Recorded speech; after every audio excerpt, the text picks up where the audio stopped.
তাই শান্তনু মণ্ডল পেছনে লেগে আছে কেন করে? ও কি করেছে? কিছুই তো করেনি, কোনো অপরাধ করেনি, বরং আইন মেনেই কাজ করেছে। গুন্ডা দমন বিলের কি প্রথম বলি লাহেকালি? প্রশাসন তার কাজ করেছে, আদালত তার কাজ করবে, ওরা আদালতেই যান। সিপিএম কে কি ভয় পাচ্ছে বিজেপি? এই সিপিএম একটা বিকৃত দলের নাম, ওদের বিকৃতি তো আমার আর নেই, আমি একটা সুস্থ মানুষ। তৃণমূল যা করেছে তার সাজা পেয়েছে, অ্যারেস্ট হচ্ছে, কোমরে দড়ি দিয়ে রাস্তায় ঘোরাচ্ছে পুলিশ।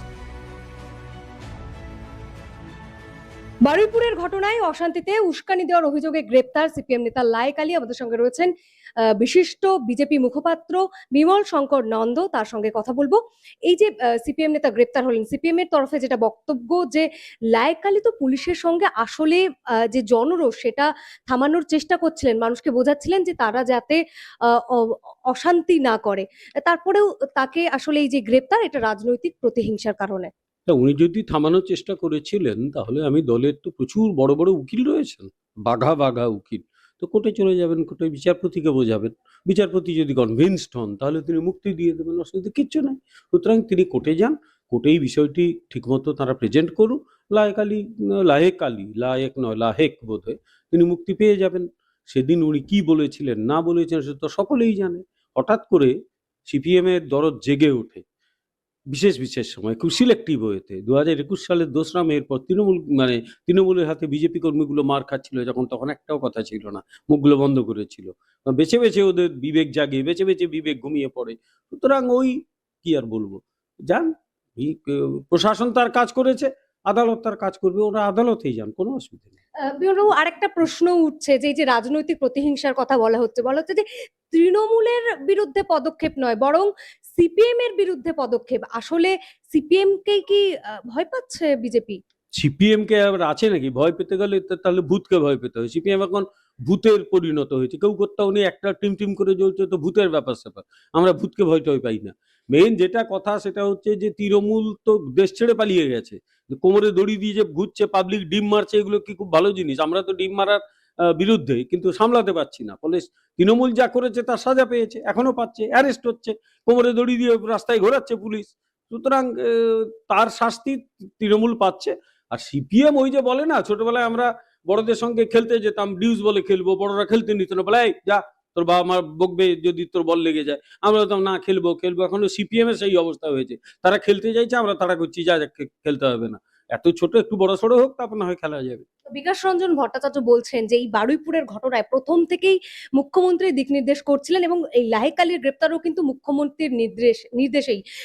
মুখ্যমন্ত্রী গিয়ে বললেন যে এটা কোথাও গিয়ে একটা রাজনৈতিক যোগ রয়েছে, যারা ভোটে হেরে গিয়েছেন। এই যে দিক নির্দেশগুলো করলেন, তারপরে লাহেক আলী গ্রেপ্তার হলেন। সেটা উনি কোর্টে প্রমাণ করুন, মুখ্যমন্ত্রী কি বলেছেন না বলেছেন, আদালত সেটা মানবে কিনা।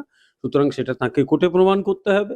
সুতরাং গরু খেয়ে ইয়ে দেখানো, কত প্রোগ্রেসিভ সেইটা দেখানো এক, আর কোর্টে সওয়াল করা আর এক। তিনি প্রথমটা করে কতটা সফল হয়েছেন বলতে পারবো না, দ্বিতীয়টা হন না। তিনি তো খুব বাঘা উকিল বলে শুনেছি, করুন না, কোনো আপত্তি নেই। গুন্ডা দমন বিলের কি প্রথম বলি লাহেক আলী? গুন্ডা দমন গুন্ডাদের জন্য, সাধারণ মানুষকে দমন করার কথা বলা হয়নি। এবং গুন্ডা দমন আইনে এমন সব মানে প্রোটেকশন দেওয়া আছে, তাতে অন্তত আর যাই হোক খুব সহজে ইয়ে হবে না আর কি, মানে এই আইন প্রয়োগ করা যাবে না। সুতরাং যারা গুন্ডা তাদের বিরুদ্ধেই প্রযুক্ত হবে, সাধারণ মানুষ যাতে শান্তিতে থাকে। দীর্ঘ ৩৪ এবং ১৫ বছর আমরা প্রায় গুন্ডাদের রাজত্বে ছিলাম। পার্থক্য একটাই, সিপিএম গুন্ডাদের কার্পেটের তলায় রাখতো, ভোটের সময় বার করে আনতো। বুথ দখল, লোককে ভয় দেখানো, কারোর বাড়িতে সাদা থান পাঠানো, এগুলো সব পার্টি করতো ওদের দিয়ে। আর তৃণমূলের যেমনি গুন্ডা তেমনি মানুষ, সব সমান হয়ে গিয়েছিল। তাহলে আমরা এগুলোকে চেঞ্জ করছি। বিমলবাবু, সোমবার গুন্ডা দমন বিল লাগু হতেই দেখা গেল যে কলকাতা হাইকোর্টে স্থগিতাদেশ চেয়ে মামলা আর্জি করা হলো। না, সে তো করতেই পারে। আদালত যখন আছে, কিছু মানুষ স্বাধীনভাবে, স্বাধীন দেশের মানুষ, তারা যেতেই পারে, তারা এটাও কিন্তু আদালতে দাবি সিপিএম এর তরফে, মানে সিপিএম আর সে নেতাই করতেই করেছেন। পারে। সিপিএম এর কাছে গুন্ডামি হয়তো তাদের কাছে গুন্ডামিটাই হচ্ছে ভদ্রের ব্যাপার। তারা তো গুন্ডাদের নিয়েই চলে। তারা রাস্তাঘাট দখল করে বেচাকেনা হবে, তাদের সিটুর লোকেরা চাঁদা তুলবে, এটাই তাদের কাছে সবচেয়ে ভালো দিক। সাধারণ মানুষ রাস্তাঘাটে মরে যাক, অ্যাক্সিডেন্ট হোক, তাদের কিচ্ছু যায় আসে না। যারা ফুটপাত দখল করে বসে থাকে তাদেরই হচ্ছে প্রেম সিপিএম এর প্রেম তাদের প্রতি।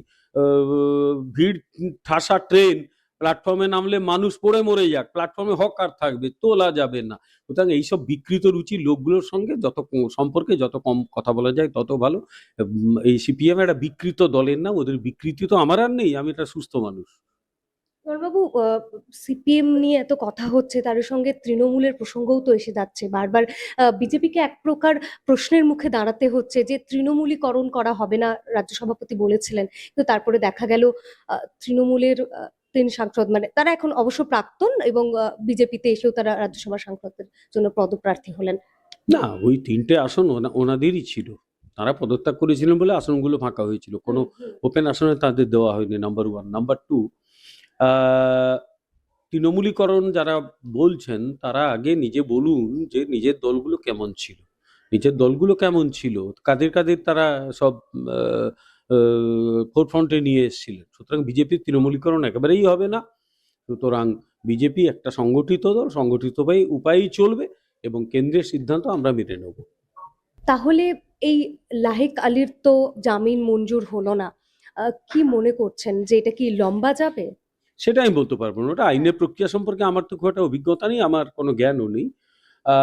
তিনি অন্য কোথাও যেতেই পারেন, লোয়ার কোর্টে না পেরে আপার কোর্টে যেতে পারেন। সুতরাং কোর্ট তো পড়ে আছে, আর সিপিএম তো তার পার্টির লোকেদের পাশে দাঁড়ায়, ওদের এত বাঘা বাঘা উকিল, তারা যেতেই পারেন, কোর্ট যা বলবে সেই অনুযায়ী চলবে। কিন্তু এটা মনে রাখতে হবে, পশ্চিমবাংলায় আর গুন্ডামি চলবে না, উস্কানি চলবে না, এবং বেছে বেছে রিয়াক্ট করলে মানুষ এখানে প্রশ্ন করবেই, কিচ্ছু করার নেই। বারবার কাণ্ডে আরেকটা প্রশ্ন উঠছে যে সিপিএম নেতাকে ধরা হলো, কিন্তু যে বিজেপি নেতা শান্তনু মণ্ডলের নাম বারবার উঠে এলো, তার কি হলো? তাকে কি ধরা হয়েছে? তো কোনো অপরাধ করেছে কি?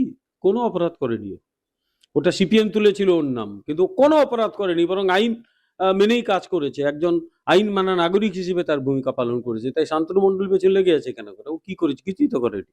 5-এ পা দিল ইনস্ক্রিপ্ট। এই 5 বছরে আমরা আমাদের সাধ্যমতো শ্রম, নিষ্ঠা এবং সাহসে ভর করে চালিয়ে গেছি আমাদের সাংবাদিকতা। এক্সিট পোলের মিথ্যাচার ফাঁস করেছি আমরা। গিগ শ্রমিক, পরিযায়ী শ্রমিকদের কথা বারবার তুলে ধরেছি আমরা। প্যালেস্টাইন, বাংলাদেশ নিয়ে কথা বলেছি আমরা। বাংলাদেশের শাটডাউনের দিনগুলিতে প্রবাসী বাঙালিদের তাদের পরিবার পরিজনের খবর দিয়েছি আমরা। নাগরিক সাংবাদিকতা চালিয়ে যেতে গেলে চাই নাগরিকদের প্রত্যক্ষ অংশগ্রহণ। তাই আমরা ডোনেশন ব্যবস্থা চালু করেছি। স্ক্রিনে দেওয়া এই কিউআর কোডে আপনারা আমাদের যে কোনো অঙ্কের মূল্য পাঠাতে পারেন। আপনাদের অনুদান আমাদের নিজেদের কাজ এগিয়ে নিয়ে যেতে সাহায্য করবে।